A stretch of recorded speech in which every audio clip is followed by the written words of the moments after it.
Hello, welcome to the Yarn and Yarns YouTube channel. My name is Angela and all of the places you can find me should be linked in the description box below this video. How are you today? I hope you are doing well. Here on the channel you'll find me chatting about my adventures in knitting, spinning, crochet and weaving, and I post a weekly vlog chatting about what I've been making. And then in between times, if I have stuff to chat about, I post Yarn and Yarns Extras, of which this is one, chatting about a specific project or a specific theme, just anything that takes my fancy really. This week I thought I would chat to you about my further adventures in processing and spinning my first ever raw fleece. And as that also ties in with my Tour de Fleece goals, I thought I'd chat about my Tour de Fleece plans as well. We're a few days into the Tour de Fleece. It started at the weekend. It's an event for spinners. I chatted about it in my vlog this week, and if you're a spinner you'll probably know all about it, but a community spinning event. You can set your own goals, you can spin alone, you can spin as part of a team if you want to join a specific kind of spinning community for this event. It's just a fun way for the spinning community to encourage other people in that community to get spinning. My goals are a few this time. Last year I spun for Team Hilltop Cloud, and I was spinning as much Hilltop Cloud fibre as I could. This year I decided not to join an official team, although a group of my friends who are spinners have all decided to kind of come together and have a little bit of an unofficial team where we're just cheering each other on, so that's nice. I've got a lovely little sort of no pressure community cheering me on with my spinning goals. I'm hoping to prep and spin as much of my fleece as possible, and I've also got a few drop spinning goals as well. So let's talk about my adventures with my first fleece. Let's catch up about that. So probably about 6 weeks ago now, I received my first raw fleece to process. It's a lovely Jacob Ryland cross fleece that was sent to me by my friend Charlie, and I posted a couple of videos on the channel. If you followed for a little while you may have seen those. I think there was one unboxing video where I was kind of like starting to sort the fleece, and then a second video where I started to wash the fleece. Then I took my little hiatus from YouTube, so I'm just going to catch you up where I am with that fleece. So I started to process some of the washed fibre on my hand carders, and I spun up a few rolags both on my drop spindles and also on my spinning wheel, and I wasn't really enjoying the process. I found that after I'd spun a couple of rolags my hands were just really sticky, like really sticky and tacky. So I'd obviously not either washed out all of the lanolin in that fleece, or maybe some soap residue was still in there. I'm not sure what was happening, but it just wasn't really pleasant. And I'm so enthusiastic about this kind of new to me process. I really want it to be something that I enjoy rather than something that I'm enduring. I didn't want to kind of like feel like I was slogging through. So I decided to bite the bullet and I re-washed that fleece. I invested in a product called Unicorn Power Scour, which I'd seen recommended on quite a few YouTube channels and videos that I'd watched, and it's a product that's specifically designed for processing and washing fleeces. It's not the cheapest of products, at least here in the UK. I bought a bottle of it. It cost me about £20, which is not the cheapest of things, but I have now washed 4 fleeces and I've used only a little bit of that power scour. There's a little recipe on the back which tells you how much of the scour to use per so many gallons of water, I think it is. And so yeah, I've washed 4 fleeces and I've kind of barely skimmed the top of that bottle that I bought, so it's going to last me a long time if I store it correctly, and then hopefully it will get me through more fleeces to come. So although it's not the cheapest of products, it won't be something that I'm going to have to spend every time I want to wash a fleece. Rewashing the fleece has made the world of difference. I think if I've still got a little bit of footage of the second wash through, I might put some of that in here, because it was quite surprising to me how much dirt stuff came out of the fleece when washing with the Unicorn. I remember when I posted the video of the first kind of wash through, after I'd rinsed the fleece, the water wasn't perfectly clear, but it didn't seem that dirty either. So yeah, I was really surprised when I washed it with the power scour how murky the water was. So this is the bucket with the gallon of water, which was much more than I was putting in before, but there's also much more fleece in here for £1 than I was adding before. And so yeah, I think this is doing a great job, because I can already see that water's getting quite coloured, even though by the end of my washes and rinses last time it looked quite clean.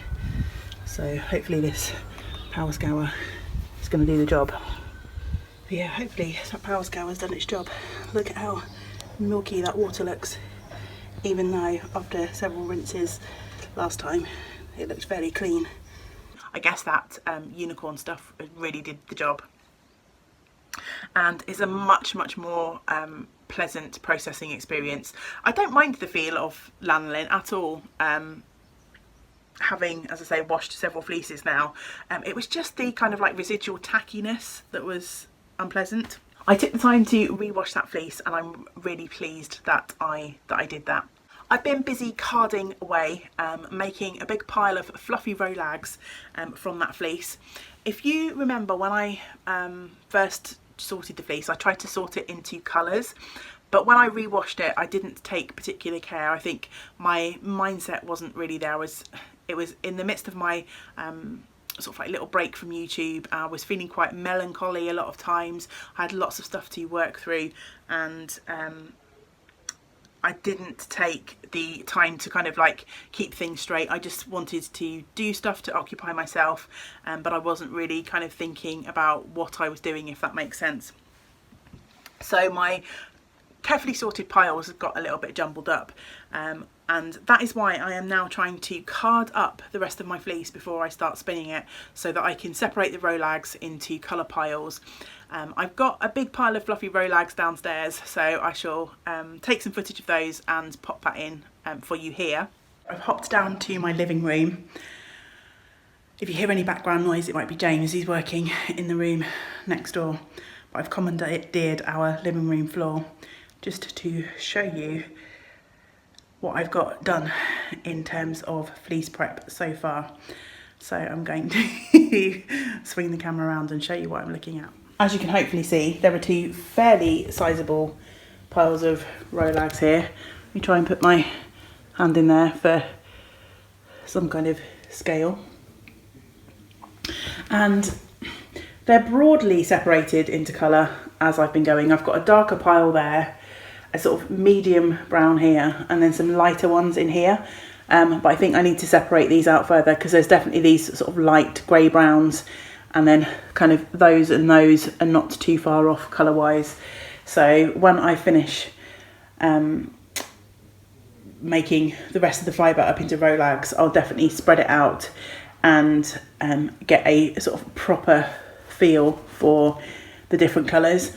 I'm hoping to split this up into 2, maybe 3 colours. I think looking at some of these lighter ones, it might be quite nice to have kind of 3 colours. I've got the least amount of that lovely dark brown colour so far. Over here I have got, there's some cat toys and the cat water bowl behind you. But I've also got, this is the pile of unprocessed fleece that's left to go. It's about half of that carrier bag. I've just sort of tipped that carrier bag out, left to go. And I started with about 2 carrier bags like that full.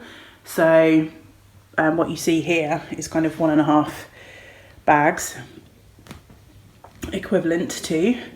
And then in my basket here, I've got a few locks that I'd already plucked out of some of this washed fleece the other evening, that are just ready to go on the cards and be carded up into rolags. So yes, I've got a big pile, but I've still got half a bag of fleece to card through, and I do want to do that before I start spinning. The impression that I get from the videos that I have watched on fleece processing and spinning is that it's favourable to try and spin from your rolags while they're still relatively freshly made.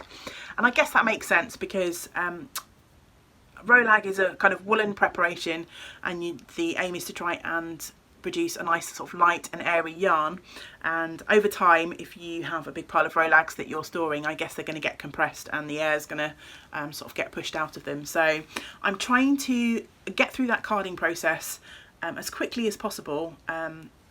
Obviously I want to enjoy the process. I don't want to feel like I'm on some sort of time deadline. I just want to be mindful that I'm doing it as timely as possible.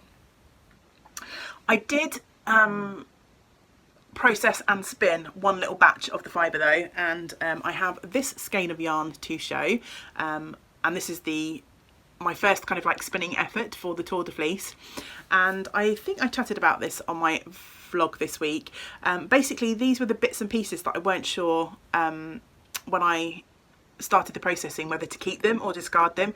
Some of them were a bit jumbled and matted. They were just kind of like scraggly bits of fleece that I wasn't sure whether to process in my inexperience or not, or whether to just discard. But I was obviously also mindful that I wanted to try and preserve as much of this lovely fleece as possible and make my yarn go as far as possible. So there were definitely some problems with these Rolags, and some kind of like, I guess, shortcuts or bits of fleece that shouldn't have made it onto the card has made it on. And I'm trying to spin this in a long draw manner, and as I was kind of pulling my Rolags back, there were some bits that just wouldn't kind of like pull back because there were just these really kind of like short staples of fibre that probably shouldn't have been in there in the first place. But it's all a learning process, and I'm getting much better at the carding and much better, I think, at recognising what should go onto the cards and what should be discarded. Not perfect, not by a long way. I've still got many probably hours and many fleeces to go through before I come proficient at this process. But as you know, if you've watched here before, I just absolutely adore learning new things and kind of feeling my way through, and then maybe going back and learning what I should be doing rather than what I have been doing. But that's just the way that I like to work. But yeah, this seems like a fairly decent skein of yarn. It looks very similar to the little sample that I knitted up into a swatch, which I also showed on one of my vlogs. I'll go and grab that swatch. So 2-ply woolen spun yarn, and I had a little sort of mini skein of that, which I had already knitted up into a little swatch, which again I've showed off on one of my past vlog episodes. So yeah, first batch is done, and I'm really looking forward to spinning. I feel like we're several days into Tour de Fleece and I've barely done any spinning. I am furiously carding away. My process on the carders, I think, has improved quite a lot as well. I watched a few videos. When I first was carding, I was kind of swapping my the cards over in my hands a lot, and I've kind of moved away from that process, and I'm kind of transferring the fibre rather than transferring my carders from hand to hand, which is definitely improving the quality of my Rolags.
One interesting thing that I've found about this fleece, and it's been present throughout the fleece. At first I thought, oh, maybe it was something I'd done in the processing, but it's been fairly consistent throughout the fleece, and I'm not sure how well it's going to show up on the camera. But the night I couldn't sleep and I was wide awake at 3 a.m.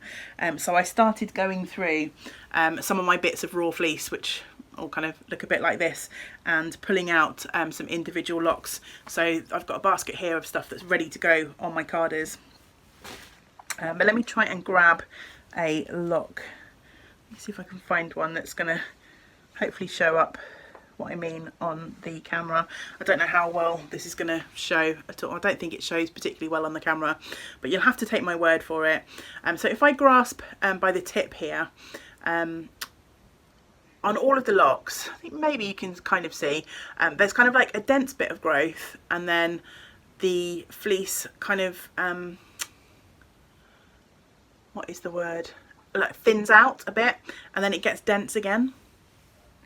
So it's almost like when the sheep has been sort of like growing the fleece, it's had a good growth spurt here, and then something strange has happened to it in the middle and things have thinned out a bit, and then it gets good again towards the end.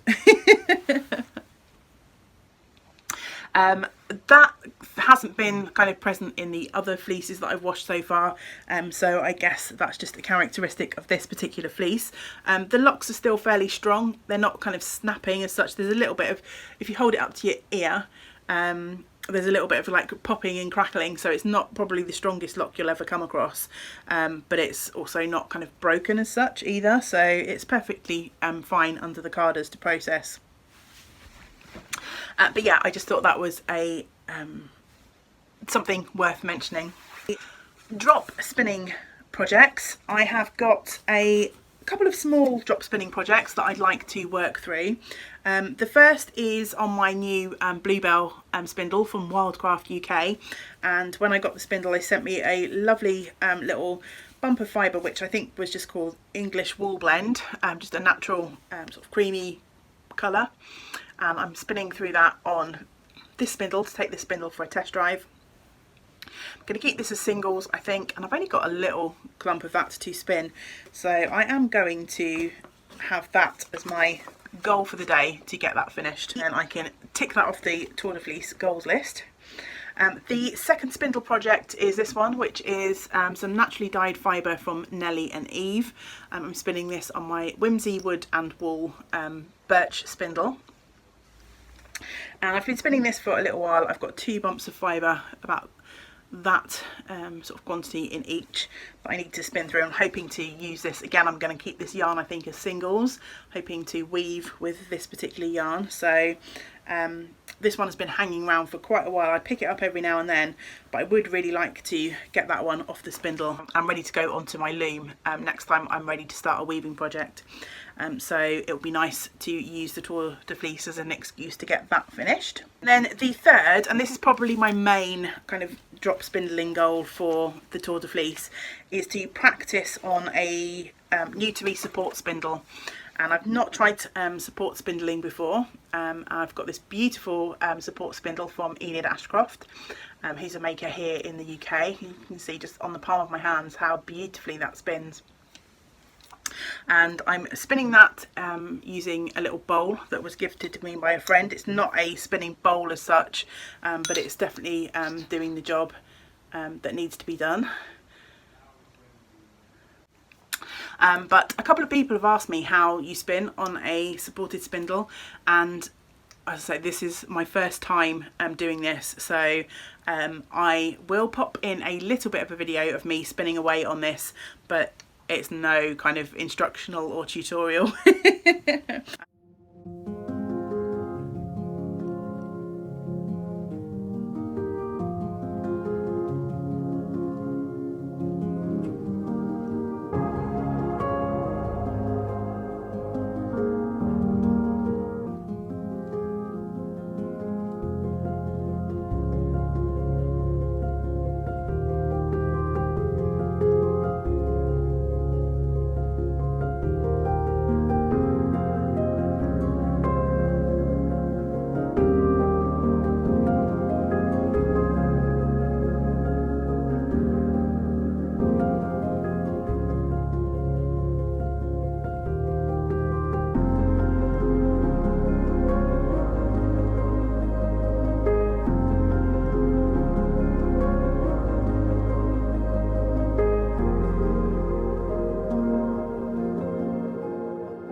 But I tend to sit with this little bowl on my lap on a cushion and just spin away.